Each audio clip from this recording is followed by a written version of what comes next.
మీరు ఆడిన టైంలో నితీష్ కుమార్ రెడ్డి మీకు చాలా జూనియర్ అయితే. జూనియర్. చాలా జూనియర్. ఓకే. తనతో ఎప్పుడు కూడా మీరు ఇంటరాక్షన్ లేదు. లేదు. లీగ్స్ మన క్లబ్ లీగ్స్ అని అయినాయి. ఓకే.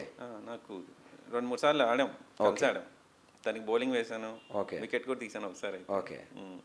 అదే సడన్ ఫేమ్ అన్నట్టు ఒకేసారి వెలుగులో ఎప్పటి నుంచో ఆడుతున్నాడు, కానీ సడన్గా ఒకేసారి మీ కెరియర్లో అంటే ఇతను చూసి నేను ఇన్స్పైర్ అవ్వాల్సింది చాలా ఉందిరా అంటే నెవర్ గివ్ అప్ అనే కాన్సెప్ట్, అది క్రికెటర్ అనో అదర్ స్పోర్ట్ ఎవరైనా సరే ఎవరైనా ఉన్నారా మీకు?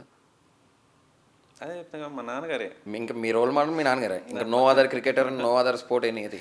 యా. ఓకే. మా నాన్నగారి పాపం ఆయన ఆయన ఆయన చాలా మంచి లెఫ్ట్ ఆర్మ్ స్పిన్నర్ ఆయన కూడా. ఓకే. ఆయన బౌల్ వేస్తే ఎంత క్విక్ వెళ్ళిద్ది అంటే ఆయన పేస్ నాకు రాలేదనమాట. ఆ క్విక్లో టర్న్ కూడా అయింది. ఓకే. అసలు అది అచీవ్ మీ చేయడానికి నాన్నగారు ఫేస్ అన్న? లెఫ్ట్ ఆర్మ్ స్పిన్నర్ ఆయన కూడా. ఓకే. ఓకే. సేమ్ ఇంకా సేమ్ జీన్ వచ్చేసింది మీకు కూడా. సేమ్. ఆయన ఆయన ఫినిష్ చేస్తే చప్పని వెళ్ళిద్ది. ఓకే. ఆ ఫినిష్ వచ్చుంటే నేను కూడా నెక్స్ట్ లెవెల్ ఆడేవాడిని. సో అదొకటి ఆయన్ని చూసి బాగా నేర్చుకోవచ్చు. ఓకే. ఇప్పుడు సెకండ్ కెరియర్, ఫస్ట్ కెరియర్ అయిపోయింది, ఏదైతే క్రికెట్ ఉందో అది అయిపోయింది. సెకండ్ కెరియర్ ఫ్యామిలీ ఏంటిది అన్నట్టు, మ్యారీడ్, కిడ్స్, ఎలా ఎలా నడుస్తుంది సెకండ్ కెరియర్? సెకండ్ కెరియర్ అంటే మ్యారీడ్, 2 చిల్డ్రన్ ఉన్నారు, పాప బాబు, వైఫ్. మీరు ఒక సీక్రెట్ రివీల్ చేయట్లేదు, నాకు తెలిసింది ఆ సీక్రెట్. మీ వైఫ్కి పోలీస్ డిపార్ట్మెంట్లో కూడా జాబ్ వచ్చిందన్న. తను ఈ కరోనా టైం నుంచే 4 years నుంచి కష్టపడుతుంది. ఓకే.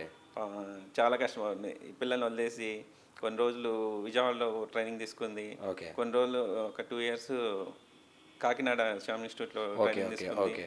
అసలు 4 years నుంచి మాతో ఉండటం తగ్గింది. ఇంకా మేము ముగ్గురే ఉంటాం అనమాట. మేము ముగ్గురమే ఇంకా తిరగటం అలాగా చేస్తున్నాం. పాపం మమ్మల్ని వదిలేసి అన్ని స్ట్రగుల్స్ పడి పాపం ఇవాళ ఎస్ఏ రాస్తే 3 marksతో మిస్ అయింది. ఓకే. ఫస్ట్ అటెంప్ట్ 3 marksతో పోయింది. కట్ ఆఫ్ 197 అంటే 194తో ఆగిపోయింది. ఓకే. సో అలాగా దిగులు డల్ అయిపోకుండా మళ్ళీ కానిస్టేబుల్ ఉంది కదా అని దీని నుంచి రాసి తను ఇవాళ 95 కట్ ఆఫ్ అయితే 117 తెచ్చుకుంది. ఓకే. మెరిట్లో ఉంది. ఓకే. ఫైన్. మొత్తానికి అయితే అనుకున్నది సాధించారు. వితౌట్ యూ ఆవిడ అంత దూరం వెళ్ళలేరు కదన్న, ఎందుకంటే పిల్లల్ని మీరు చూసుకుంటూ ఆమె ట్రైనింగ్ చేసుకుంటూ ఉన్నారు. నాకు రీసెంట్గా తెలిసింది, అది ఇందాక నేను చెప్తారేమో అని చూస్తున్నా, మీరైతే అది రివీల్ చేయట్లే. అపార్ట్ దిస్ అంతా చాలా బాగుందన్న, ఆడేశారు, అయిపోయింది, సెకండ్ కెరియర్ స్టార్ట్ చేసేసారు. నెక్స్ట్ ప్లాన్స్ ఏంటి? అంటే ఇంకా రిప్రజెంట్ చేయాల్సింది ఉందా, లేదా మీ ద్వారా ఏమన్నా యంగ్స్టర్స్కి ఒక వే పెడదాము అన్న కాన్సెప్ట్లు ఏమన్నా ఉన్నారా? అదే ఎవరైతే ఇప్పుడు నేనున్నాను, నా గుంటూరు జిల్లా ఇవాళ క్రికెట్ చూసాను అనమాట.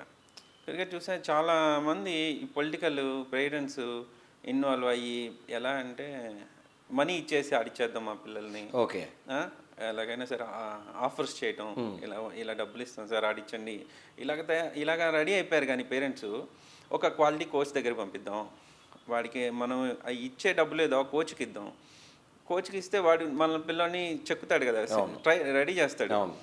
అప్పుడు మనకి వేరే వాళ్ళని అడిగే పనే ఉంది. నీ పిల్లోడు పర్ఫార్మెన్స్ చేస్తే ఆటోమేటిక్గా టీంలో ఉంటాడు. అదేదైతే మిస్ అయింది అది మనం గెయిన్ చేయాలనుకుంటున్నాం. ఎవరైతే టాలెంటెడ్ ఉన్నారో టాలెంట్ హంట్ లాగా పెట్టి, ఎవరైతే కొంచెం డల్గా డబ్బులు పెట్టుకునే వాళ్ళు ఉంటారో వాళ్ళని ఎవరైతే పట్టుకొని వాళ్ళని ఇంప్రూవ్ చేసి వాళ్ళ టాలెంట్ వాళ్ళ స్కిల్ని బయటికి తీసుకొచ్చి వాళ్ళని ఎవరైతే ఉన్నారో వాళ్ళని స్టేట్ రిప్రజెంట్ చేసి ఇలాగ ఇండియాకి రిప్రజెంట్ చేసేటట్టు చేయాలని ఆలోచన ఉంది. ఓకే.